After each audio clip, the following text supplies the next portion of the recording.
அண்ணோ, நீ வீட்டை விட்டு வந்து 3 நாள் ஆகுது, ஞாபகம் இருக்கா? என் பெஸ்ட் ஃப்ரெண்டு லக்ஷ்மிக்கு ஹெல்ப் பண்ணணும்னு வந்தேன். ஆனால் விதி எப்படி விளையாடிடுச்சு பார்த்தியா? 3 நாளாக 3 வேளைக்கு நல்ல சாப்பாடு சாப்பிட்டு எவ்வளோ நிம்மதியாக இருக்குது. ஊருக்கு போனால் திருப்பி நானே சமைக்கணும், வீட்டு வேலைகளை பார்க்கணும், பாத்திரம் கழுவணும். அதுக்கு பதிலாக இன்னும் ஒரு வாரம் இங்கே இருந்துட்டு கூட போகலாம். அவர் வேற நேற்று பூரா ஒரு 5 தடவை ஃபோன் பண்ணிகிட்டு இருப்பார். கிளம்பி போகலன்னா அவர் கிளம்பி இங்கே வந்துடுவாருன்னு நினைக்கிறேன். சரி, எப்படியோ மனசை திடப்படுத்திக்கிட்டு அங்கே நடக்கிற எல்லா பிரச்சனையும் இந்த ஆன்ட்டி கிட்ட சாயந்தரம் சொல்லிடணும். அடுத்த நாள் காலையில் ட்ரெயின் டிக்கெட்டை போட்டுருவோம். காலங்காத்தால ட்ரெயினில் கிளம்பி நம்ம பாட்டு போயிட்டே இருக்கலாம். அங்கே நடக்கிற குடும்ப பிரச்சனையை எப்படி சால்வ் பண்ணதுன்னு ஆண்டி பார்த்துப்பாங்க. ஆண்டி ரொம்ப மெச்சூர்டாக தான் இருக்கிறாங்க. நம்ம இந்த பிரச்சனையை பற்றி அவங்க கிட்ட சொன்னால் அவங்க நிச்சயமாக புரிஞ்சுப்பாங்க. காலையில் என்ன ட்ரெயின் இருக்குது? சதாப்தி இருக்கா? இது இவ்வளோ சீக்கிரம் நம்மளால் போக முடியாது. சரி, ஒரு 8 மணி ட்ரெயின், பெங்களூர் எக்ஸ்பிரஸ். சரி சரி சரி, இது இருக்குது அது இருக்குது. ஓகே, பிருந்தாவனில் போனோன்னா சாயந்தரம் தான் போய் சேருவோம். சரி விடு, காலையிலே ட்ரெயினை போட்டுடலாம். அண்ணோ, இன்னமா தனியாக பேசிகிட்டு இருக்க? பசிக்குதா? சாப்பாடு எதனா கொண்டு வரட்டா? ஐயோ ஆண்டி, 3 நாளாக நீங்கள் நிறைய சோறு போட்டுட்டீங்க. அது சாப்பிட்டதில் நானே 5 கிலோ ஜாஸ்தி ஆகிட்டும் போல் தெரியுது. ஊருக்கு போய் தான் நடந்து உடம்பு கம்மி பண்ணணும். அப்புறம் இன்னமா தனியாக புலம்பிகிட்டு இருக்க? அதுவும் ஆண்டி, நான் நாளைக்கு ஊருக்கு கிளம்புறேன். அதான் ட்ரெயின் டிக்கெட் போட்டுட்ருக்கேன். தக்கலில் போட்டேன்னா டக்குன்னு கிடச்சிடும். என்னம்மா இப்படி சொல்லிட்ட? நீ இன்னும் ஒரு வாரம் இங்கே இருந்துட்டு போவேன்னு நினச்சேன், அதுக்குள்ளே கிளம்புறேன்னு சொல்கிற. இன்னும் ஒரு வாரம்லாம் என்னால் இருக்க முடியாது ஆண்டி. கொத்த வரங்க மாதிரி இருக்கிறேன் நான், பூசணிக்காய் மாதிரி ஆகிடுவேன்.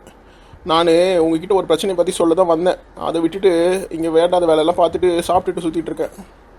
மா, நாளைக்கு விநாயகர் சதுர்த்தி. நீ நாளைக்கு காலையில் எங்கே ட்ரெயினில் ஊருக்கு கிளம்ப போகிற? எங்கள் வீட்டில் விநாயகர் சதுர்த்தி கொண்டாடிட்டு அப்புறம் ஊருக்கு போமா?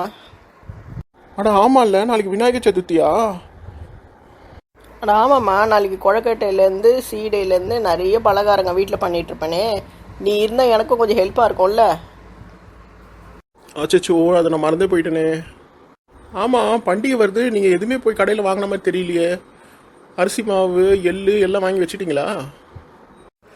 இல்லைம்மா, சாயந்தரம் நானும் அங்கிளும் தான் ஸ்கூட்டரில் போய் எல்லா பொருளும் வாங்கிட்டு வரலான்னு இருக்கோம். பூவு, பழம், தேங்காய், மா இலை, தோரணம் எல்லாம் வாங்கணும். சாயந்தரமாக கிளம்பிடுவேன். நீயும் வரேன்னா உன்னையும் கூட்டிகிட்டு போகிறேன், இல்லைன்னா நான் அங்கிள் கூட போகிறேன். ஆண்டி, எல்லா வருஷமும் அங்கிள் கூட தானே போகிறீங்க. என்னையும் கடைக்கு கூட்டிகிட்டு போங்க, நான் உங்கள் கூட வரேன். உங்களுக்கு ஏதாவது வெயிட்டான பொருள் இருந்தால் எங்ககிட்ட கொடுங்க, நான் தூக்கிட்டு வந்துடுறேன். ஏம்மா, இதெல்லாம் நீ தூக்கிட்டு வர்றது பரவாயில்ல, எனக்கு உதவி பண்ணுற.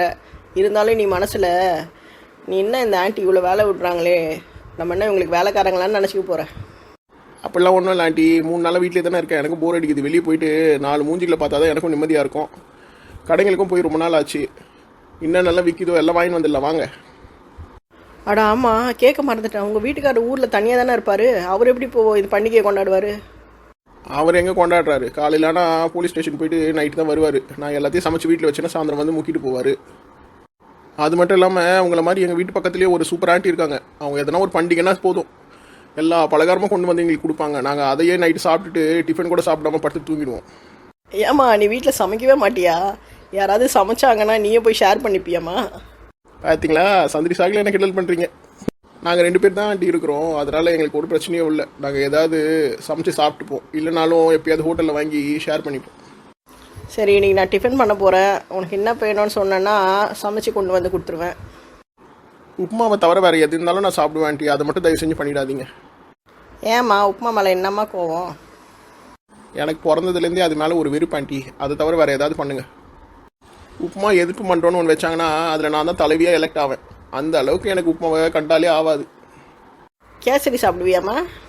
கேசரி எனக்கு ரொம்ப பிடிக்கும் ஆண்டி. அதில் கொஞ்சம் பைனாப்பிள் எசன்ஸ் ஊற்றுங்க, என்ன மாதிரி சாப்பிட்றேன்னு பாருங்கள், கடையே காலி பண்ணிடுவேன். என்ன உலகண்டா இது? ரவையில் சக்கரை போட்டால் சாப்பிட்றாங்க, உப்பு போட்டால் சாப்பிட மாட்றாங்க. என்னமோ போ. அப்படின்னா நாளைக்கு நம்ம ஊருக்கு கிளம்ப முடியாது. வேணும்னா 2 நாள் கழித்து டிக்கெட்டை புக் பண்ணி வைப்போம்.